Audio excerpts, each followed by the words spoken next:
না, আমার সিনেমা বা নাটকে আপাতত আসার কোনো প্ল্যান নাই। আমার কাছে মনে হয় আমি উপস্থাপনা করি। আপনি যেমনটা বললেন নিজের একটা শো আছে, সেটা নিয়ে সময় কাটাচ্ছি। ঈদের সময় যেমন অনেকগুলো বাংলা সিনেমা আসছে। তো ঈদের এই সিনেমাগুলোকে নিয়ে স্পেশাল এপিসোডস প্ল্যান করা হয়েছিল এবং সেগুলো আমরা শ্যুট করলাম।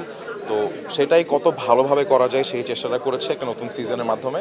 সো সেটা নিয়েই আপাতত কাজ করছি। না, আপাতত এরকম কোনো প্ল্যান নাই। আপাতত প্ল্যান হচ্ছে কাজ করার, নিজেকে আরও ভালোভাবে তৈরি করার সব দিক থেকে, আরও ভালো একজন উপস্থাপক হওয়ার এবং মানে কাজের দিকটাতে আরও ইমপ্রুভ করার। সো ওরকম প্ল্যান যখন আসবে হোপফুলি জানাতে পারবো। উপস্থাপনা আমার কাছে আসলে আমার নাম্বার ওয়ান প্রায়োরিটি। এটাই আমার কাজ। প্রতিনিয়ত এখানে আরেকটু ভালো কিভাবে হওয়া যায় সেটা হওয়ার চেষ্টা করি।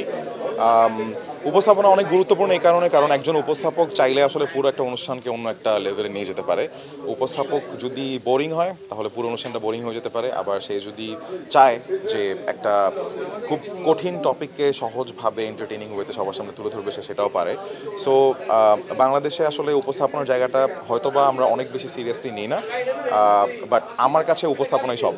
এবং যে কারণে আসলে আমার অন্য কিছুতে এখন তেমন কোনো আগ্রহ নাই। আমার কাছে মনে হয় উপস্থাপনা দিয়ে অনেক কিছু করার আছে। সো আমার শোটা নিয়ে আমার অনেক বড় প্ল্যানস, এবং উপস্থাপনা নিয়ে অনেক অনেক প্ল্যানস।